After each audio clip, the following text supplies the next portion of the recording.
I hope you guys remember my session on section 24 of Evidence Act. If at all you have forgotten, I suggest better refer it again because section 28 starts from where we left section 24. There we have discussed that any kind of confession made under inducement, threat or promise is not relevant. Now imagine there was certain inducement, threat or promise and now that is being removed. After such removal, if someone makes confession, whether that is relevant or not.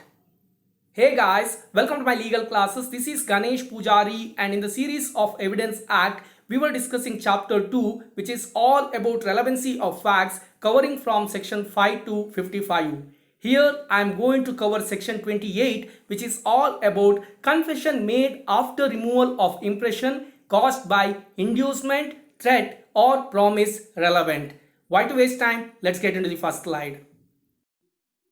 Section 28. This is a kind of section which is continuation to section 24. What does section 28 say?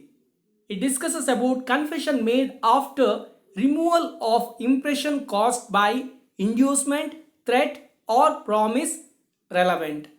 Now we have already discussed these three terms under section 24. Here the section continues by saying if such a confession as is referred to in section 24 is made after the impression caused by any such inducement, threat or promise has, in the opinion of the court, been fully removed, it is relevant.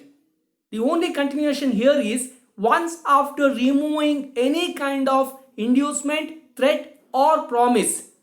Now, if such impression is no more as per the opinion of the court, in that case, the confession made is relevant. That is what section 28 says and we will understand the same with the help of chart again. What I am doing here is I am taking these two sections as before condition and after condition. Before condition is section 24, after condition is section 28. Because I am referring too much of section 24, I have also given the section 24 below in my slide just for your reference. Now what happens in section 24? There is confession. What happens in section 28? There is confession. Now under section 24, the confession is coming from either inducement or threat or promise. Whereas under section 28, confession is coming after removing any such impression. That means it was there. The inducement or threat or promise was earlier there, but now it is been completely removed. There is absence of inducement, threat or promise. Now who is saying that there is absence of any kind of inducement, threat or promise? That is as per the opinion of the court. Court says yes, now there is absence of inducement, threat or promise.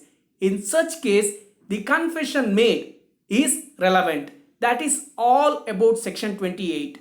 So you need to remember it in 4 parts. In the first part, that is in red box, I have told it is section 24 where there was inducement, threat or promise, and then the after condition where there is again we are discussing about inducement, threat or promise, but here what we are saying, such inducement, threat or promise is removed. And then come to the lower blue box where I am discussing that the inducement, threat or promise is removed. Such opinion should come from court. And finally, such impression after being removed, the confession made is relevant. The last part, though not discussed in section, now you might be having a question that how will such inducement, threat or promise will be removed or such impression will be removed.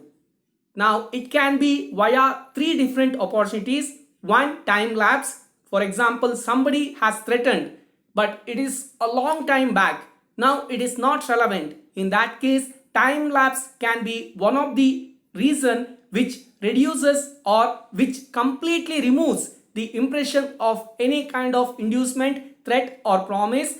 Likewise, interference is the second opportunity where if a junior officer has threatened or promised or induced by interference of senior officer, it can be removed. and finally event. For example, somebody was threatening, now that person is dead. That is an event. With that, the impression of any kind of inducement, threat or promise will be removed, or maybe a transfer, etc. All of them are coming under the event. Now, time lapse, interference and event. These are the three opportunities where the impression caused by inducement, threat or promise can be removed. The last part, I am discussing few case laws. The first one, Bhagirath versus State of Madhya Pradesh. Here in this case law, I am bringing two important aspects which are discussed. First one, the word fully in section 28. What exactly it means? The court said it means thoroughly, completely or entirely. That means there should not be any chance of any kind of inducement, threat or promise. The absence of that should be 100%. That is the first thing discussed.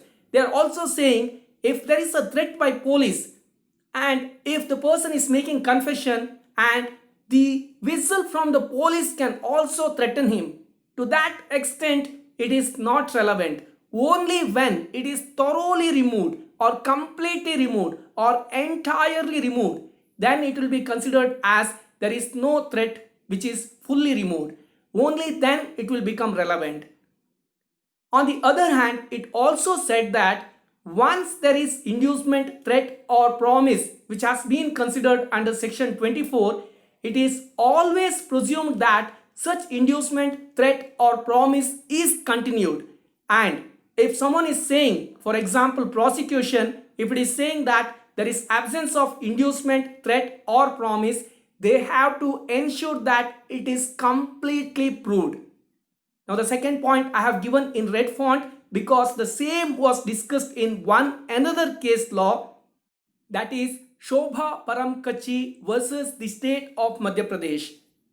If you observe the case law name of Shobha Paramkachi versus the State of Madhya Pradesh and the second point of Bhagirath versus State of Madhya Pradesh, I have kept in red font because that particular aspect remains same for Shobha Paramkachi case also. That is why I have kept it in red font. The next case law that I am discussing here is Wali Isa Muhammad versus the state. Here in this case law, Gujarat High Court held that once there is section 24, that means if there is any confession based on inducement, threat or promise, if someone is now saying that it is coming under section 28, they have to prove that there is sufficient time given for such reflection. Then only it can be considered. If someone is threatened at morning 10 a.m. and if you are bringing him to court at 2 p.m. and say now there is no threat, that is not accepted. That is what exactly happened here in this case, that somebody was threatened at 10 a.m. and they were being presented to court at 2 p.m. and there was only 4 hours gap, and the court held that once section 24 has been taken into consideration, you cannot say now it is being removed without giving sufficient time. I hope you remember my point on time in previous slide. Before concluding, remember one very important aspect, that section 28 will become relevant only after passing the test of previous sections from this particular chapter, like section 24, 25, 26, etc. Only after passing all of them, these will become relevant confessions. That is one very important aspect you need to remember. That's my time on section 28. See you in my next class with section 29. Till then, thank you so much for subscribing my channel. Please like, share and comment my videos. All the very best for whatsoever purpose you are referring my channel, and thanks again.